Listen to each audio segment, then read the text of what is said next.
Bisnisnya lancar, tapi kok duitnya selalu habis. Nah, bagaimana itu solusinya? Mungkin banyak yang dirasakan ya nih sama Bapak Ibu semua ya.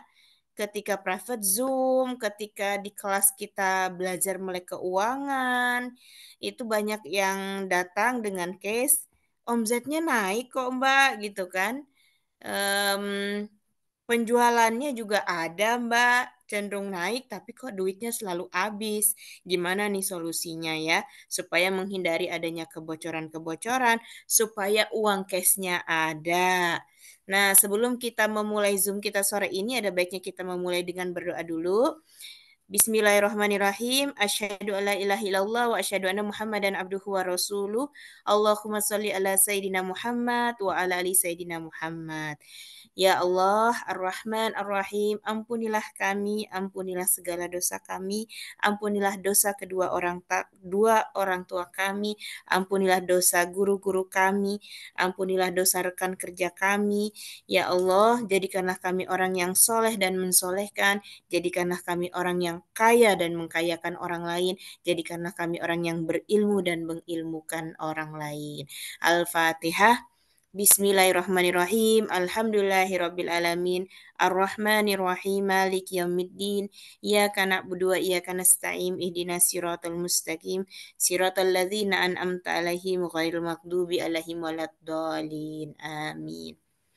Nah, di tengah-tengah kita sudah hadir Apoteker Fahmi yang siap sharing ke Bapak Ibu semuanya bagaimana tadi mengatasi ya terjadinya kebocoran-kebocoran dalam bisnis, kemudian bagaimana supaya uangnya itu terlihat, uangnya itu ada. Nah, karena nafas di bisnis ini adalah uang cash ya, uang cash. Yang udah sudah ikut kelas melek keuangan pasti tahu nih, pasti tahu. Yang jadi patokannya apa ketika ada uang cashnya, bukan hanya sekedar di atas laporan.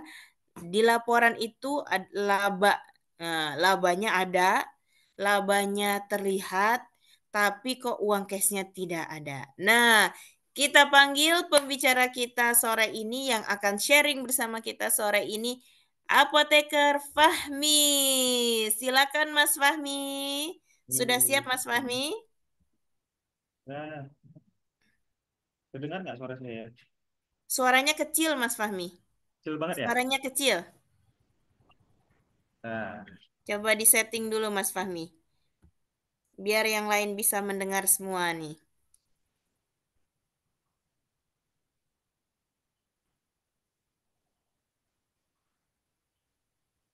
Recording in progress.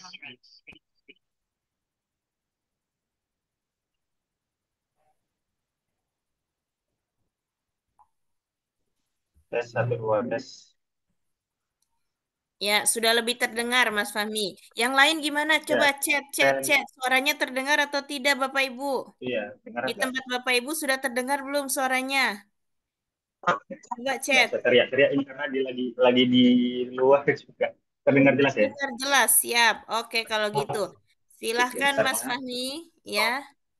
Oke, si, terima kasih Mbak Caca. Alhamdulillah akhirnya sudah eh, nggak terasa sudah hampir 51, sudah sampai 50-an episode ya. MDC Forum kita berbagi ya, berbagi apa namanya ilmu-ilmu gitu ya terkait laporan keuangan. Tapi sebelumnya saya pengen kenalan dulu nih ya dari saya dulu mungkin ya. Ya bagi yang belum kenal mungkin perkenalkan nama saya Apoteker Fahmi ya. Saya salah satu dari muridnya Pak Adi tahun 2018 saya lahir saya lulus dari apoteker di UAD ya. Jadi terlahir sebagai apoteker gitu ya. Dan saya belajar langsung ke Pak Andi gitu ya di Bantus.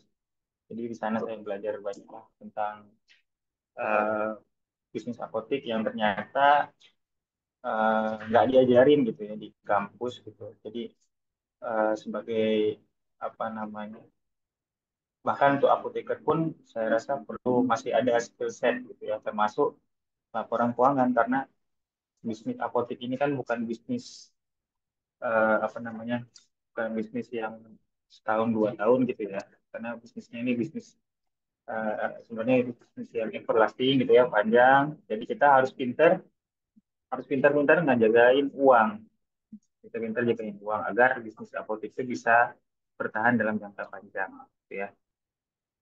Saya mau lihat dulu yang udah hadir gitu ya, sambil nunggu yang lain. Siapa aja yang sudah hadir? Ada Pak Abdul, Masya Allah. Ini muka-muka yang orang lama nih ya. Ada Apoteker Nui, Mbak Nui, Mas Angga, Bu Ani, Amriana, Bu Ani ya. Bu Ani selalu hadir gitu ya. Mas Gani, Bu Sinta, Bu Desi, Masya Allah. Bu Sri. Ya, saya setelah saya beberapa bulan ya, sudah 3 bulan ikut jasa keuangan ini, saya menemukan pola gitu ya Mbak Caca. Ternyata rata-rata bisnis-bisnis owner yang apoteknya sukses-sukses tuh polanya sama gitu. Polanya adalah mereka tuh eh, rajin rajin nyantap menu-menunya di SMK gitu. Di SMK, di Wah, MBC mantap. Forum gitu ya. Iya, serius serius. Saya pada rajin-rajin banget gitu ya. Nggak, walaupun omsetnya saya wah luar biasa lah Mbak. Maksudnya omsetnya sampai ratusan juta gitu ya. Tapi masih mau dengerin saya ngobrol gitu ya. Saya juga GR banget gitu ya. Masih Iya, dengerin gitu betul ya. betul. Ada yang udah M juga masih mau itu ya, masih mau Masih mau mendengarkan ya. benar-benar. Betul Dan betul. walaupun sebenarnya mungkin ide dari saya itu udah dilakuin gitu ya, dan mungkin ada insight-insight kecil gitu ya, tapi betul-betul eksekusinya itu dijalanin gitu ya. Semoga teman-teman di sini yang sudah berhadir, sudah apa namanya menyediakan waktu untuk belajar, bisa mengikuti jejak-jejak mereka-mereka ini, Mas, Mbak Caca gitu ya. Kita doa Betul sama betul. amin, amin gitu ya. Ya, amin. Kalau yuk, kalau gitu kita langsung aja ke materinya. Saya share aja ya. Berhubung sudah jam 4 kurang. Ya mungkin ini nggak ada hitung-hitungan ya, walaupun kita lagi belajar keuangan, tapi ada mindset-mindset yang harus kita perbaiki terkait laporan keuangan gitu. Karena uh, untuk orang-orang yang baru membuka bisnis pasti biasanya gitu yang memiliki ke masalah ini, melewati masalah ini gitu ya. Bisnisnya omsetnya oke gitu ya, ada, tapi kok duitnya habis gitu ya. Perasaan uangnya ada gitu, kemana sih gitu ya. Jadi sebenarnya salah satu apa namanya mindset seorang bisnis owner, pemilik apotek itu harus tahu uang itu kemana gitu ya. Setiap omset yang masuk itu uangnya kemana-mana aja sih gitu. Berapa persen yang ke operasional, berapa persen yang marketing gitu. Berapa persen yang ke gaji, itu harus tahu sebenarnya. Jadi karena bisnis apotek itu juga pasti ada polanya gitu kan. Jadi kalau misalkan melewati itu, keluar dari situ biasanya akan muncul masalah seperti ini, cashnya hilang, cashnya bukan hilang sih, cashnya habis gitu ya, cashnya habis ya. Jadi rekening dompetnya itu isinya hanya transit aja gitu ya, masuk keluar lagi, masuk keluar lagi gitu ya, masuk rekening gitu. Sebentar mas ini uh, tolong dibantu tagihannya. Waduh, belum lagi harus uh, bayar gaji gitu ya. Jadi ciri-cirinya gimana biasanya, pengeluarannya lebih besar dari pemasukan ya, pengeluaran udah pasti gitu ya. Itulah yang kita biasanya selalu sebut itu cash flow setiap hari. Jadi ketika kita sudah punya laporan pun itu harus mantau gitu ya. Walaupun kita sudah sebagai bisnis owner, sebenarnya tugas kita adalah membaca laporan keuangan tiap hari. Jadi nggak perlu lagi kita turun. Sebenarnya kalau level bisnis owner itu kita nggak perlu lagi turun ke operasional gitu. Cuman itu tantangannya akan berat ketika kita misalkan buka apotek baru gitu ya, belum ada orang yang belum bisa dilepas gitu ya. Tapi harus mengarah ke sana gitu. Jadi bisnis owner fokus ke eh, pengeluaran. Makanya ke bisnis besar itu bisa punya banyak bisnisnya dan lancar karena mereka udah punya sistem untuk mengontrol laporan keuangannya. Jadi nggak harus masuk ke operasional dan berkutat di situ terus, malah pusing sama komplain-komplain masalah itu. Jadi kita nggak fokus ke memperbesar bisnisnya. Omset gede tapi uang nggak ada. omsetnya tercatat gede, tapi mungkin ya karena kita bisnis apotek ini ada yang model kredit penjualannya gitu ya, omsetnya tercatat gede gitu ya, barangnya keluar, transaksi kepotong di software gitu misalnya, tapi ternyata uangnya nggak ada karena nggak ditagih. Jadi itu yang bisa menyebabkan eh, uangnya bisa jadi nggak ada. Terus bayar utang supplier selalu terlambat gitu ya. Uang hanya untuk bayar di supplier, bayar gaji masih nombor owner, ngos-ngosan ngumpulin omset untuk nutupin operasional dan lain-lain. Kurang lebih seperti itu ya yang dirasakan. Berarti kalau misalkan kita udah merasa seperti itu, berarti harus ada perbaikan nih dalam kita memanage uang. Ya. Jadi kalau teman-teman lihat di sebelah kanan itu ada cash conversion cycle. Jadi uang di bisnis apotik gitu ya, bisnis modelnya apotik itu kurang lebih seperti ini. Ya, jadi uh, ada investasi inventory atau persediaan kita gitu ya. Pertama kita belanja apa namanya barang, tapi kita karena sistem kredit kita akan bayar di hari kesekian di cash flow ini. Nah itu kita harus bayar. Nah bisa jadi belum tentu dia keluar barangnya ya kan. Jadi kita pembayaran misalkan 30 hari, tapi ternyata barangnya baru keluar setelah 60 hari. Nah, jadi disinilah waktu umur days of inventory atau umur dari usia dari persediaan kita. Nah, pertanyaan saya, Bapak Ibu sudah tahu belum berapa hari sih umur persediaan kita?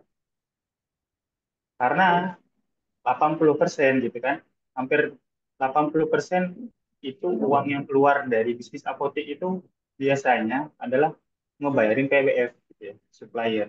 Jadi kalau ini nggak dikontrol gitu ya, kita malah bayarin PBF. Ya. Jadi gimana caranya biar PBF ngebayarin modalin kita? Pernah kebayang nggak konsep kayak gitu? Jadi kita beli barang gitu ya, seharusnya di cash flow ini 30 hari gitu ya, tapi kita bisa menjualkan misalkan 20 hari. Keren banget nggak sih gitu? Kita menyetok barang tapi kita pakai modalnya orang lain gitu. Nah, makanya kita sangat nggak bisa kalau misalkan bisnis apotek itu nggak ngerti cara keuangan gitu, nggak bisa bisnis owner tuh nggak bisa nganalisa persediaannya ini ideal atau enggak. Seperti itu. Paham nggak sampai sini? Paham, paham, paham. Atau ada yang mau ditanya gitu? Kalau tanya nanti pertanyaan di akhir aja ya.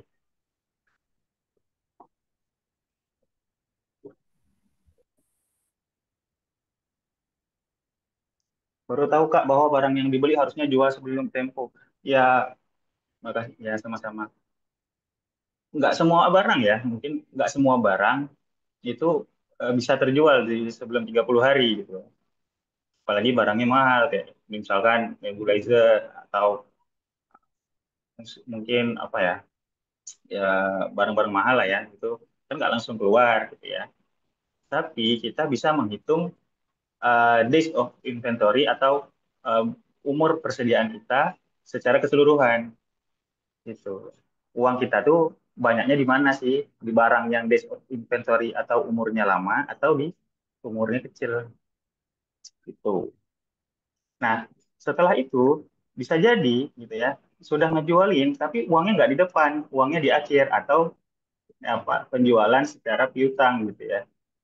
Nah, makanya saya bukan apa ya, bukan orang yang suka juga dengan sistem penjualan seperti ini karena bikin cash kita tuh jadi apa ya, jadi sakit gitu ya karena muternya itu lama jadi gitu. Biasanya dulu ya karena BPJS misalkan seperti itu ya kita nggak langsung menerima di depan gitu kan. Tapi persediaan kita potong terus gitu. Jadi itu harus punya kontrol gitu ya, punya kontrol sampai jangan terlalu lama gitu uangnya itu di tangan orang. Nah, jadi cash conversion cycle itu adalah ju- perjumlahan antara days of inventory, umur persediaan gitu ya, dan berapa lama uang itu masuk ke kita gitu ya, atau misalkan berapa lama pelunasan piutang gitu ya. Kalau cash semua berarti DSO-nya ini kosong dan days payable outstanding. Misalkan kita rata-rata pelunasannya itu 30 hari gitu ya. Nah, ketika cash conversion cycle itu bisa negatif gitu ya, berarti kita bisa menjualkan barang tanpa kita yang nyetok. Kita cuman kita pakai modalnya PBF gitu. Jadi PBF memodalin kita buat gede. Nah, gitu. Dapat sesuatu nggak? Dapat sesuatu nggak? Saya pengen ada yang ini aktif gitu.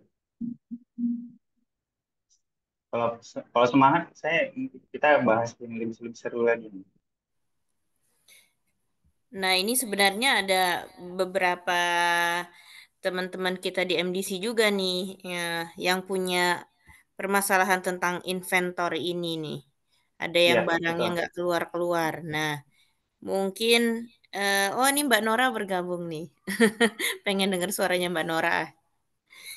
Gimana Mbak Nora? Ya. Ini sudah cukup dimengerti atau sudah dilaksanakan nih di apoteknya nih terkait ini?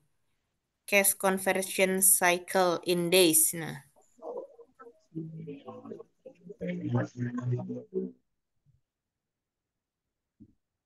Eh, kalau misalkan nggak melek apa kondisi persediaan kita gitu ya, kita nggak apa ya, nggak akan kepikiran sampai ke arah sini gitu kan.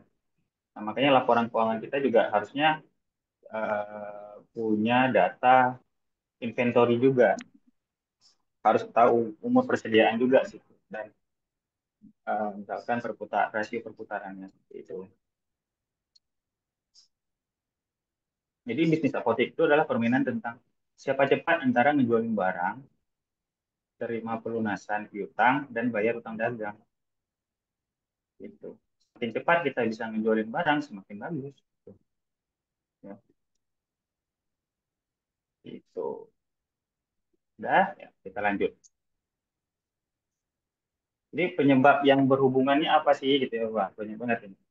Pertama, gabungin dompet pribadi dan bisnis ya. Ini yang pertama. Kalau masih gabung ya, nggak usah baca lagi yang terakhir-terakhir nih, nggak usah dibaca lagi. Udah pasti, nggak, udah salah gitu. Itu udah hukumnya haram ya gitu ya.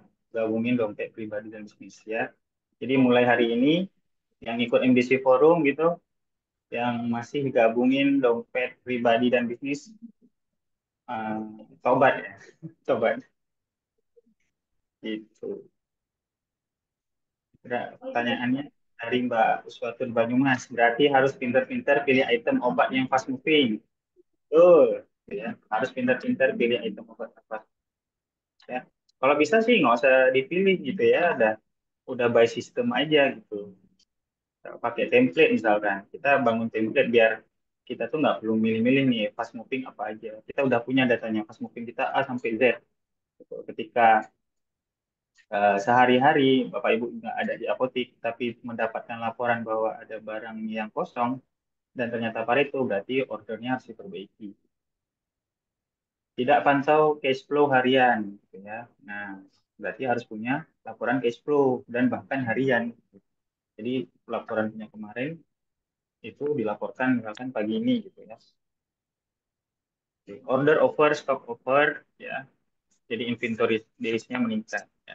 Ini nggak selalu menjadi penyebab itu ya, menyebab kita menjadi case-nya hilang gitu ya.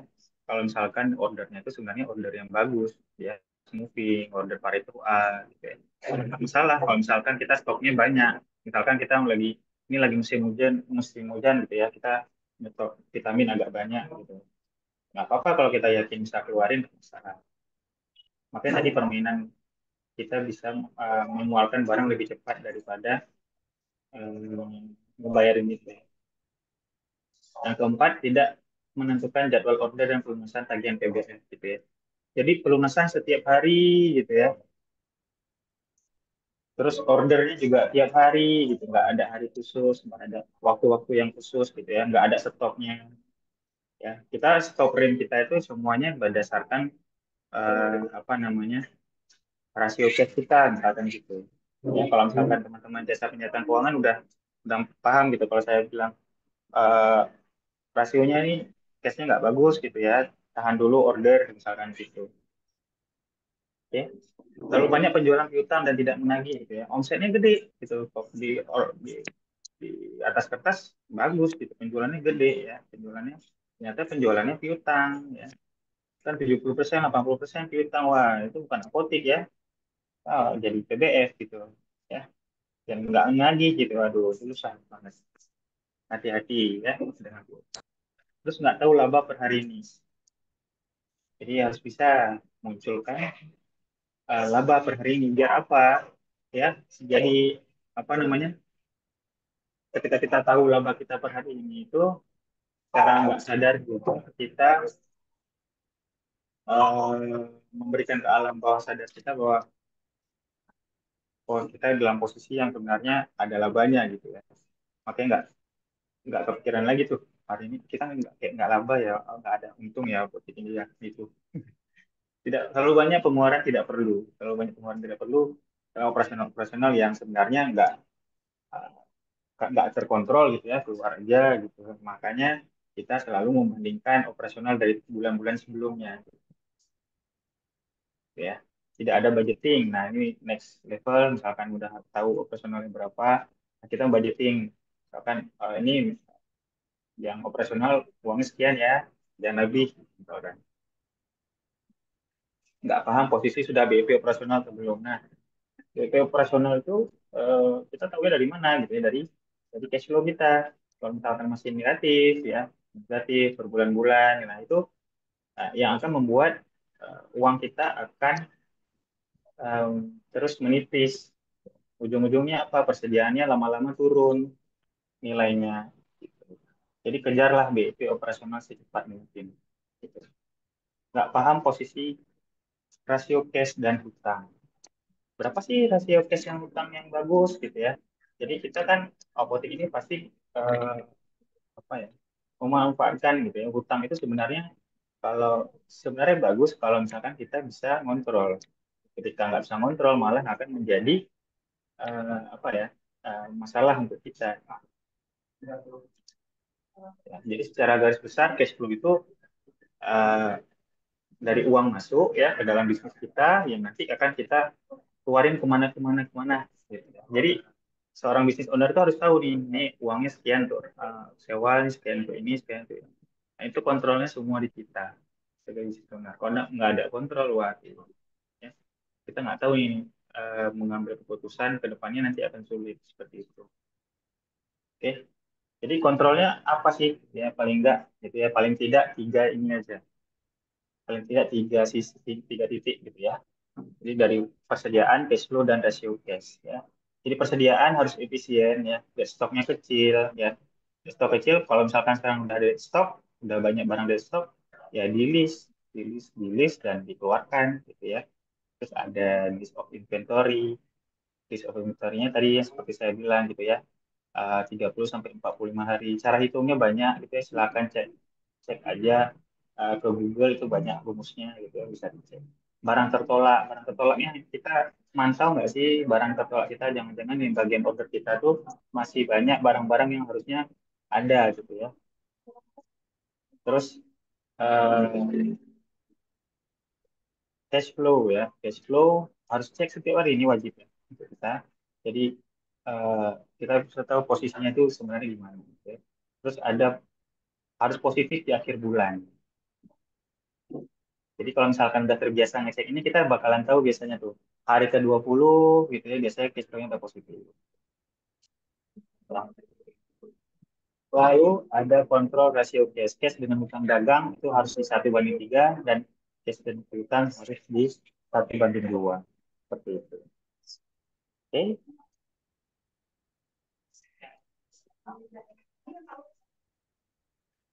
Mas mau nanya sebenarnya biaya marketing maksimal berapa persen?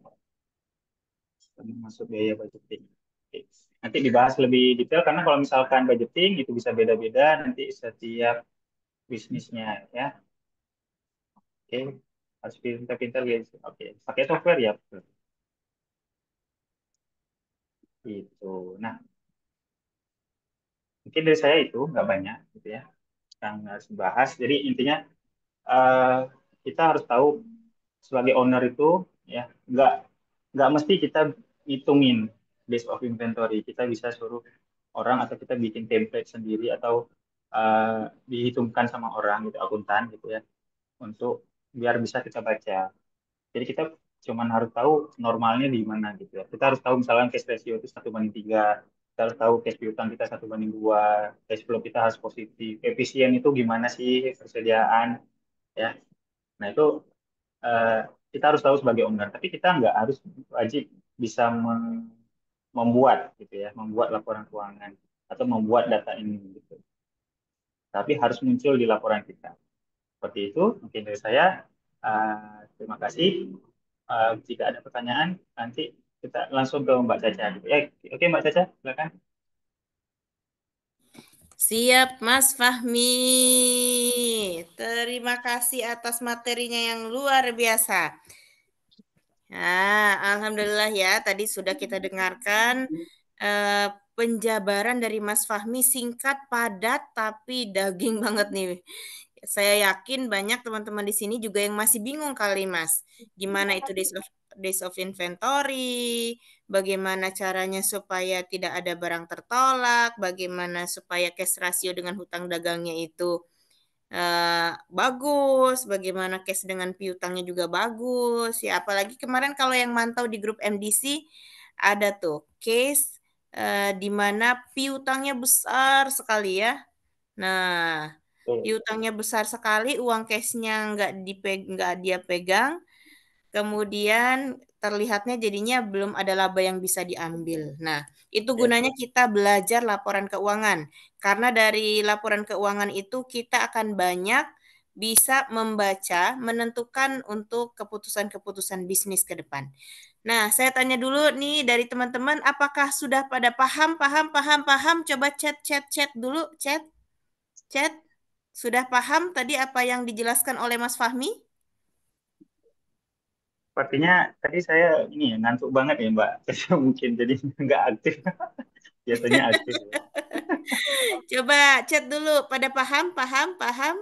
Atau ada yang baru bergabung, ini jadi ketinggalan, tidak mengikuti apa yang dijelaskan oleh Mas Fahmi? Nah, ini ada pertanyaan nih, Mas Fahmi, dari Ya. Bu Tira. Cash dengan hutang dagang itu 1:3. Ya, 1:3 Bu, bukan 3:1. Banyakan cashnya, oh, cash dengan utang dagang 3:1, ini cashnya ya.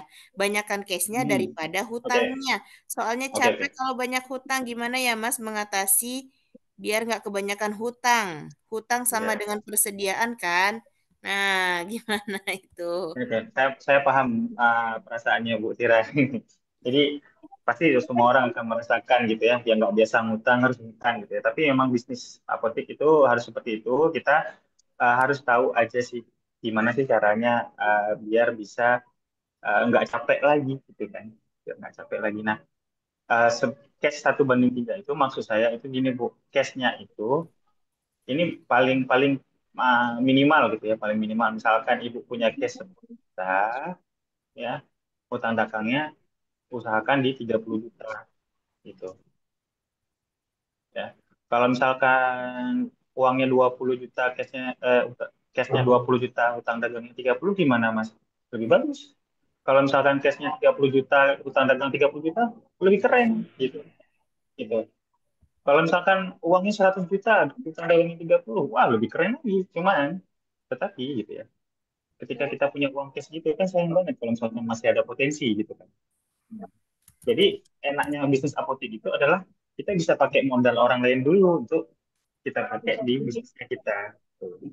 Atau kita katakan dengan pembelanjaan tempo tadi atau kredit. Itu Mbak Caca. Jadi gimana cara mengatasinya gitu ya? Itu ada triksnya sendiri gitu ya. Gimana kalau misalkan posisinya sekarang utang dagangnya lebih dari 1:3. Nah, strateginya gimana tuh? Cara belanjanya gimana, Mas?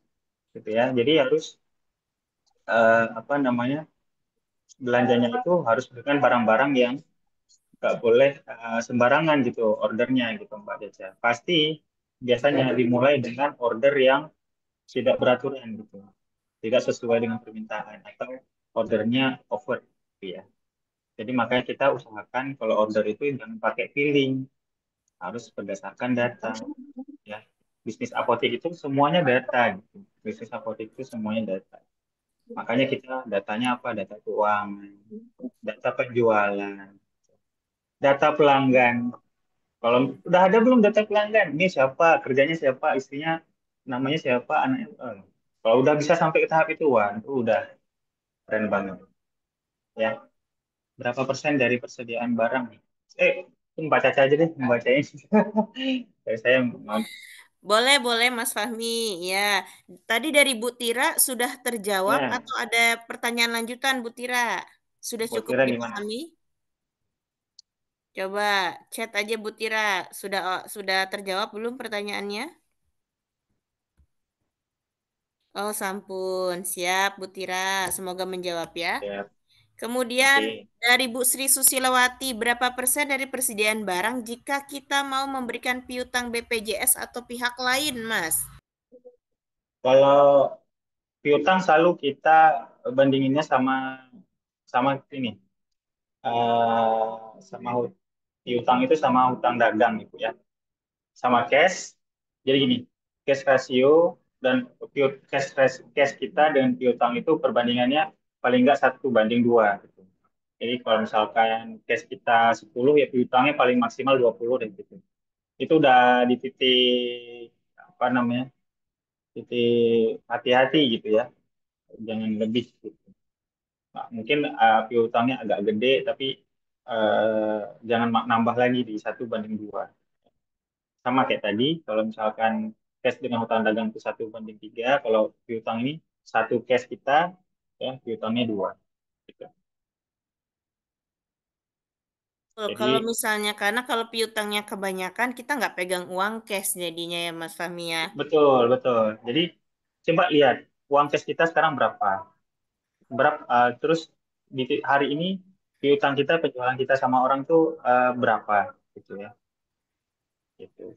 Jadi hutang dagang dengan orang kita berapa? Itu yang harus kita jaga. Kalau dengan hutang dagang itu 1:3, dengan piutang tadi 1:2. Kalau misalkan ada piutang 1:2, ketika dia mau nambah lagi nggak bisa. Kita nggak bisa. Gitu. Bahkan Iya, ke orang lain pun nggak bisa. Gitu. Saya harus kita. betul. Itulah gunanya kita punya data yang lengkap ya Mas Fahmi ya. Kita punya Betul. data siapa-siapa saja yang kita harus tagih nih, piutang kita berapa posisinya. Kadang Betul. teman-teman ini ada yang tidak menulis dengan lengkap, betul nggak? Atau yang belum ada software yang mendukung. Belum ada Ya. software yang mendukung, juga pencatatannya terlewat. Nah, itu juga banyak tuh kejadian. Ya. Nah, ini pertanyaan Sebenarnya, selanjutnya nih. Ya, Mas oke, Fahmi, gitu. silakan ada yang mau ditambahkan? Sebenarnya mungkin kayak bukan yang nggak kecatat ya Mbak. Mungkin kadang karena terlalu banyak kerjaan mungkin ya di apotek itu kan banyak Betul, banget. iya. Makanya makanya ilmu-ilmu delegasi gitu ya. Jadi ilmu-ilmu Mm-mm. gimana kita mengontrol orang, apa karyawan itu yang harus kita pelajari gitu. Kadang di sekolah nggak diajari gitu kan. Betul. Leadership ya, Mas Fahmi ya. Pentingnya Betul, leadership seorang business owner. Nah, betul. pertanyaan selanjutnya nih, Mas Fahmi. Mas, uang cash itu dihitung dari awal buka atau bulan itu saja? Nah ya, oke, terima kasih. Pertanyaan ini bagus gitu ya. Uang cash itu yang saya bilang tadi gitu ya. Yang saya bilang dari awal tuh cash yang dimaksud adalah uang yang kita pegang saat ini, detik ini gitu. Detik ini uang cash kita berapa sih gitu.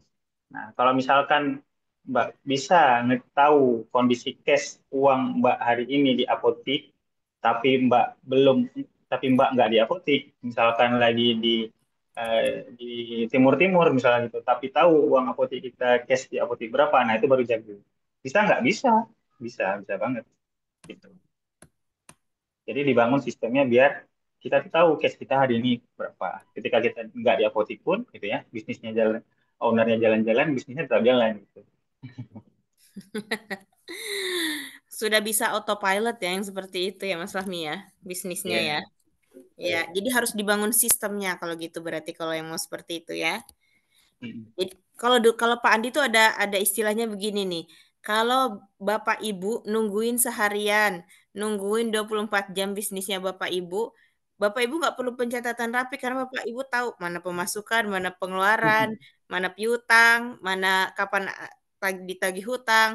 Tapi kalau misalnya bisnisnya nanti pengen pengen tambah cabang, tambah cabangnya nggak hanya 2 lagi nanti, pengen tambah lagi. Nah, itu sudah perlu tuh. Iya. Perlunya di situ nanti pencatatan keuangan yang rapi. Nah, pertanyaan selanjutnya ini berhubungan nih, Pak Anwar. Bagaimana pengaturan cash flow apotik yang sehat? Nah, ini kayaknya belum ikut kelas mulai keuangan ini, Mas Fahmi nih. Nggak apa-apa. Ya, Oke. coba Nanti Mas. kita saya nggak akan capek-capek juga. Kita nggak akan tim-tim NBC juga nggak akan pernah bosan ngingetin gitu ya. Apa namanya, pentingnya cash flow, pentingnya kita tahu rasio gitu ya, biar apotek kita itu sehat gitu ya Mbak Caca ya, nggak apa-apa. Nanti dipantengin aja ya di menu-menu. Jadi menu-menu itu seperti misalkan hari Senin lain gitu ya, hari Selasa seperti kemarin Mbak Wan itu lebih ke kasus gitu. Jadi keuangan itu kan kasusnya setiap apotek bisa beda-beda ya. Jadi kesempatan kita untuk belajar dari apotek lain gitu. Dan biasanya tuh real ya, real dari kejadian di lapangan. Jadi teman-teman bisa tahu gitu kondisi, oh ada dulu seperti ini gitu. Jadi kalau ada kesalahan tuh jangan sampai terulang ke kita. Nah, cash flow biasanya permasalahannya adalah pengaturannya adalah kita itu nggak bisa ada ada dua biasanya, terlalu terlalu banyak, terlalu cepat ngeluarin uang ya, terlalu cepat ngeluarin uang dan terlalu lama mendapatkan uang itu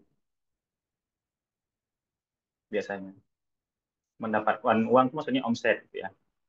Nah, ketika kita bisa lebih cepat dan lebih banyak mendapatkan uang ya, itu biasanya cash flow daripada pengeluaran gitu ya. Eh, itu biasanya cash flow-nya lebih sehat ya, bisnisnya lebih berkembang. Maksudnya seperti apa Mas gitu. Misalkan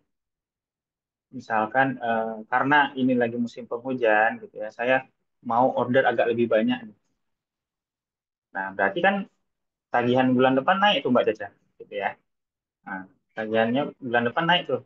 Nah, ketika saya tahu bulan depan tagihannya berapa, gitu ya, hutang dagang saya sudah tahu nih posisinya. Nih. Saya bisa ngitung dengan cash, dengan omset saya rata-rata biasanya misalkan 1 juta, gitu ya. Hutang dagang saya misalkan 30 juta sekarang dan cash saya sendiri masih 1 jutaan sekarang misalnya gitu. Kalau saya nggak order 30 hari itu, saya bisa ngebayarin loh, gitu. Jadi harus tahu tuh rata-rata kita sekarang berapa sih gitu ya. Dengan nahan berapa hari gitu ya. Dengan nahan berapa hari omset kita bisa, dengan nahan berapa hari order kita bisa membuat cash flow kita positif lagi. Gitu aja, simple gitu ya. Simple. Nah, kalau misal problemnya cuman kalau kita nggak nyatet cash flow yang barang keluar tuh apa aja gitu. Tiba-tiba udah gede aja tuh. Gara-gara nggak nyatet, nggak disiplin nulis pengeluaran, alah ntar aja gitu kan. Jadinya ketika kita mau kita sepertinya aman gitu ya untuk membayarin, ternyata rupanya kebanyakan. Ya, itu yang biasanya sering terjadi gitu. Nah, misalnya cash flow-nya bulan ini minus, berarti bahaya dong Mas. Belum tentu. Bisa jadi cash flow-nya minus hari ini, bulan ini karena misalkan kita nambah investasi, misalkan nambah komputer. Tidak masalah gitu. Yang bahaya gimana? Cash flow-nya minus 3 bulan, minus terus 4 bulan, 5 bulan, 6 bulan. Nah, itu akan berdampaknya seperti apa? Cash kita lama-lama makin sedikit gitu. Lama-lama kita susah ngebayarin PBL, harus nombok, biasanya gitu. Nanti baru persediaannya lama-lama berkurang gara-gara kita nggak bisa order gitu. Jadi pengaturan cash flow itu adalah simpelnya gimana cara kita bisa mendapatkan uang sebanyaknya dan secepat-cepatnya dan menahan pengeluaran selama-lamanya. Nggak selama-lamanya, selambat-lambatnya gitu. Nggak lama-lamanya nggak bayar-bayar. Bahaya juga. Iya, cukup ditangkap Pak Anwar. Jadi cash flow yang positif itu ketika pemasukan lebih besar daripada pengeluaran. Kemudian bagaimana tadi yang kata Mas Fahmi, bisa mendapatkan uang cash secepat-cepatnya dengan pembayaran utang bisa dilakukan secara diatur ya Mas Fahmi ya. Jangan Betul. jangan nanti hutang PBF kita layani pembayarannya hampir tiap hari di apotek kita. Jadi nanti kita akan sibuk dengan bayar-bayar utang PBF aja gitu kan. Kita nggak Betul. ke yang lebih strategis di apotek. Begitu Pak Anwar. Nah, nanti kalau lebih detailnya, saya sarankan ikut kelas melek keuangan. Di situ kita membahas khusus ya terkait melek cash flow dan bagaimana cara mengatasi supaya cash flow-nya sehat, supaya tidak terjadi kebocoran-kebocoran, titik-titik kebocoran apa saja yang bisa diantisipasi supaya cash flow-nya tetap sehat gitu, Pak Fahmi, Pak Anwar. Masih ada Iya. pertanyaan lagi yang tadi yang Mbak Nui saya mungkin tambahkan sedikit, Mas Fahmi, karena itu sebenarnya bahasan kita di minggu lalu terkait strategi apa yang bisa dilakukan ketika omset kita sedang turun. Nah, kebetulan tadi malam saya baru aja ikut kelas bisnis yang bagus banget nih, apa namanya masukan-masukannya.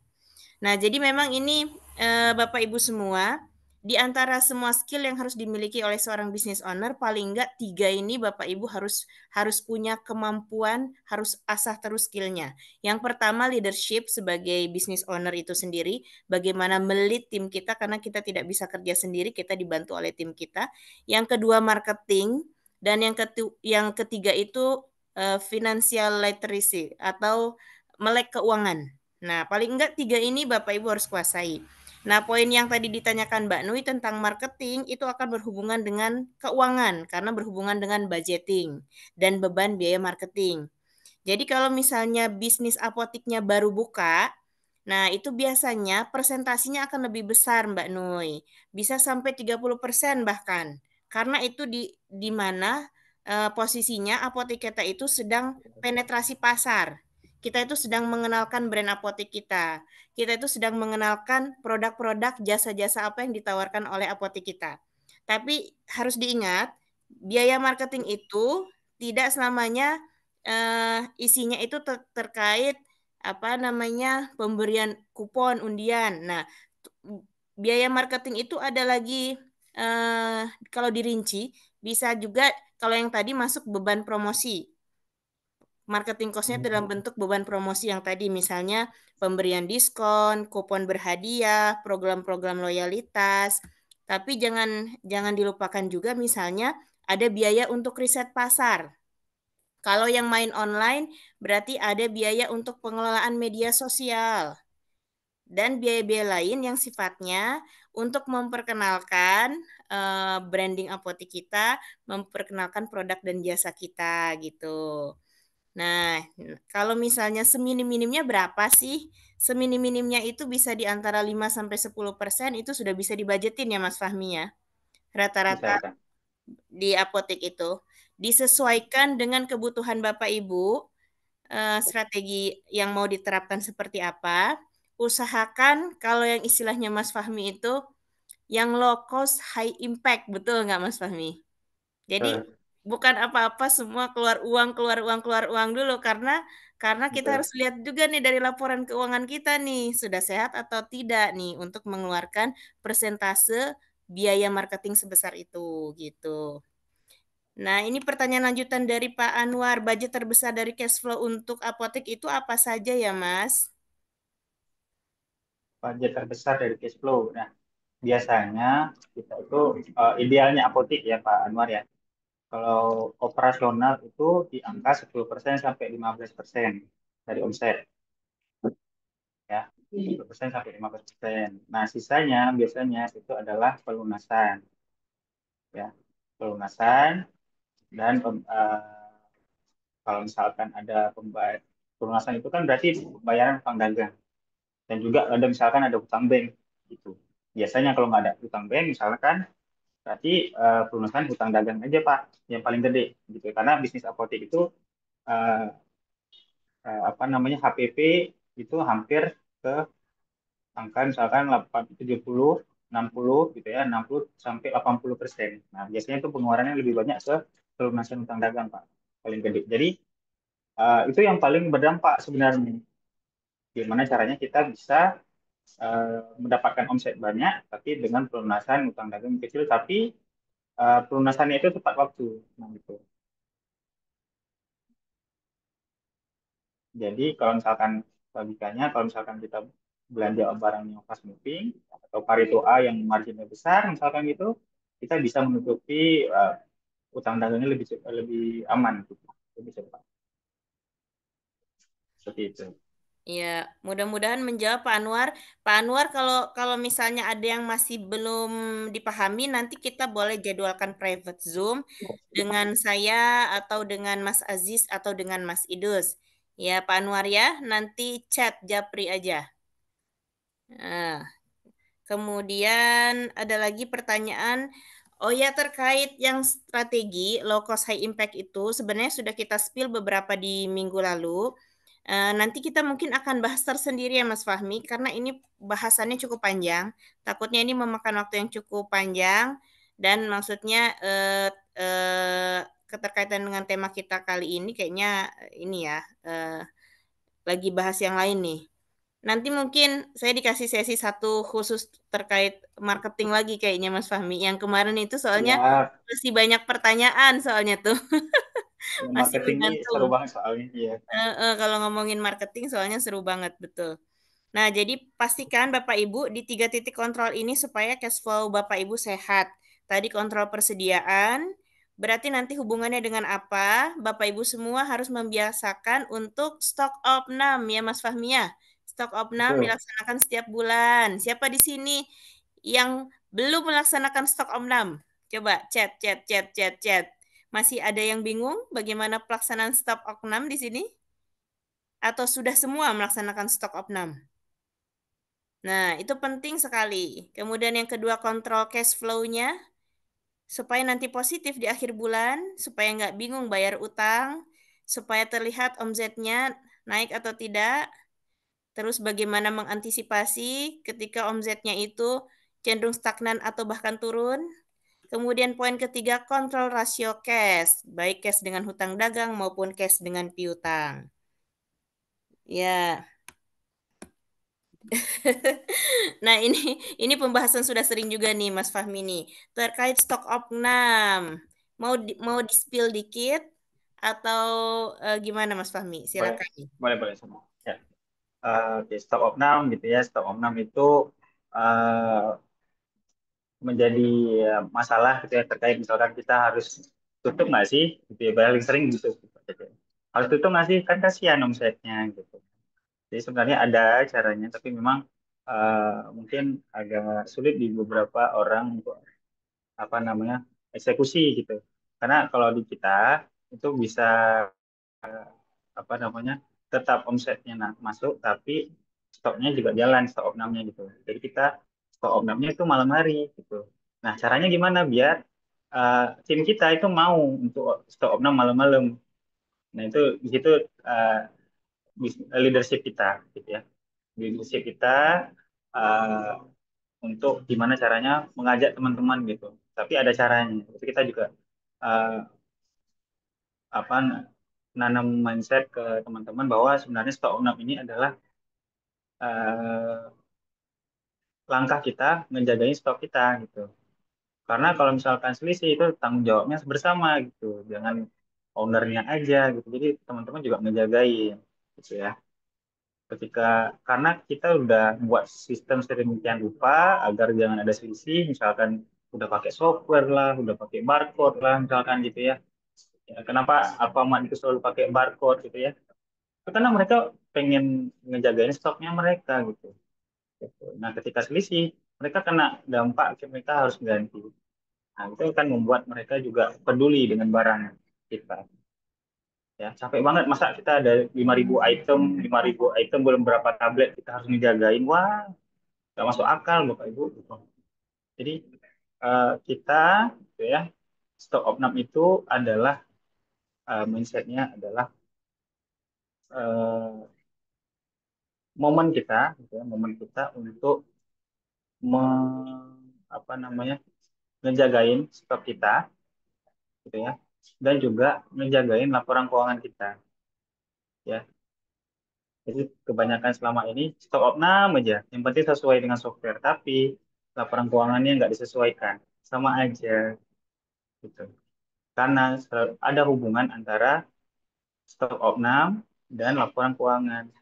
Ketika ada selisih, ada barang eding, itu akan mengubah HPP kita, margin kita, gitu ya. Nah, makanya sekarang mindset-nya kalau udah ikut MDC itu harus bisa berubah. Gitu ya. Kalau stok opnam itu bukan hanya sekedar barangnya sesuai gitu ya. Saya udah kok stok opnam gitu. Ya, Mbak. Nggak cukup sampai situ. Kalau lulusan MDC itu harus lebih lagi gitu ya. Harus bisa, wah kalau saya stok apa namanya selisih gitu, saya HPP saya gini nih, nambah misalkan gitu ya. Jadi kita nambah nih biayanya kita apa namanya labanya kita kepotong nih gara ED gitu. Jadi itu satu ya. Yang kedua juga dia harus efektif. Nah, efektif ini biasanya kan hubungannya dengan cepat, tepat gitu ya. Jangan udah stok 6 seharian, besoknya masih selisih aja gitu ya. Nah, itu makanya kita ada namanya prastok 6 biar stok 6-nya itu bisa berjalan dengan lancar dengan waktu yang singkat. Nah, itu bahasannya bakalan panjang sekali gitu ya. Tapi yang jelas Mbak Mbak Regita itu harus melakukan prasto 6. Ya. Prasto 6 itu istilahnya persiapan sebelum stok 6 agar pas stok 6 tuh nggak ngerjain semuanya. Seperti itu. Ya, siap. Mbak Regita nanti bisa dijadwalkan private Zoom untuk membahas lebih detail terkait bagaimana teknis pelaksanaan Boleh. stok opnam ini. Ya, agar bisa segera nanti diimplementasikan di apotiknya. Di bulan ini harus ada stok opnam nanti di akhir bulan ya, Mbak Regita ya di apotiknya. Ya, saya rasa cukup ya, sudah tidak ada pertanyaan lagi, tapi ada beberapa pengumuman ini izin Mbak Caca share ya, share screen. Sebentar.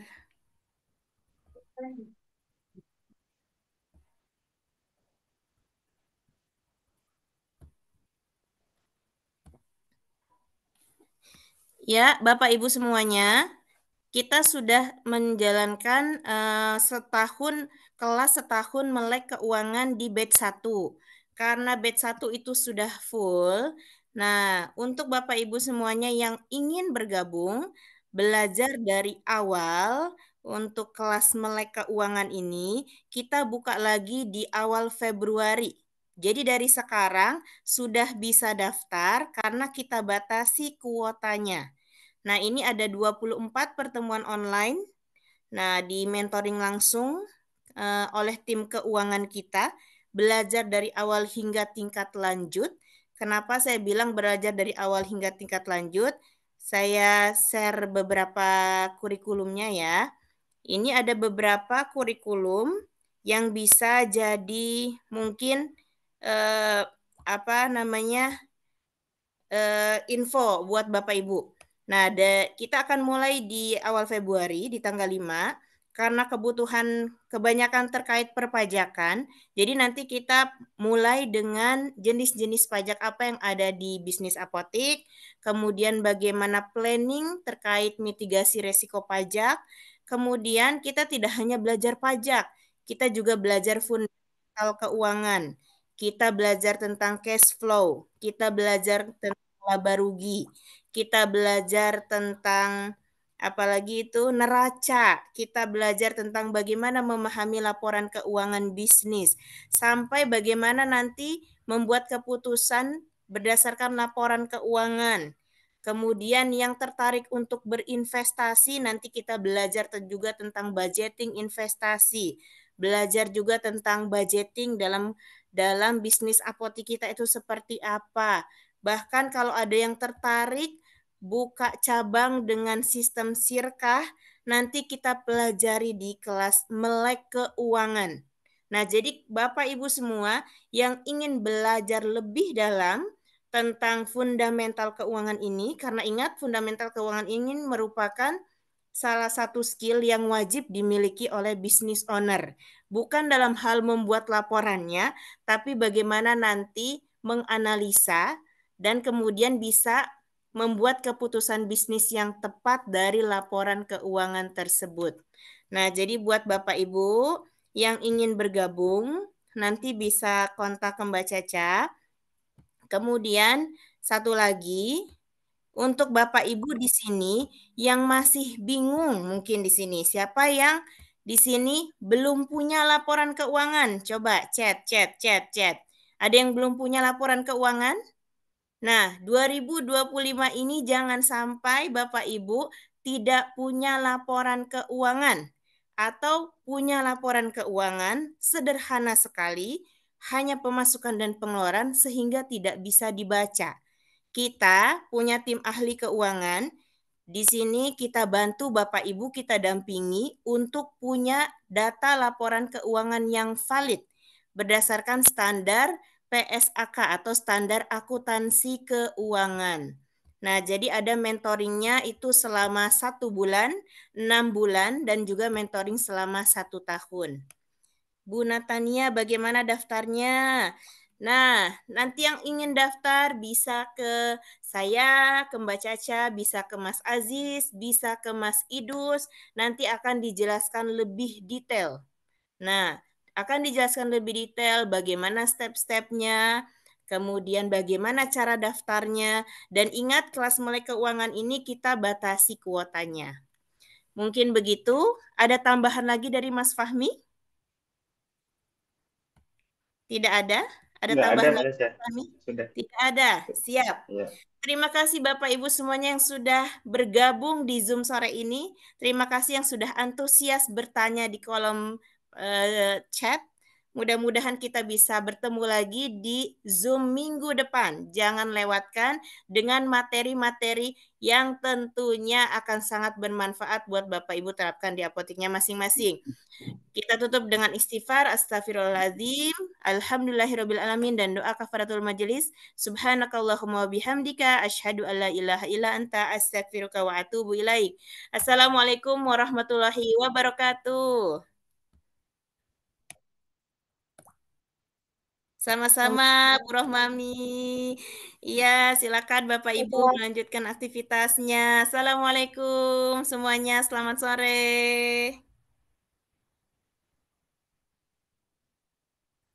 Iya, sama-sama Mbak Nuy, sama-sama Bu Sri.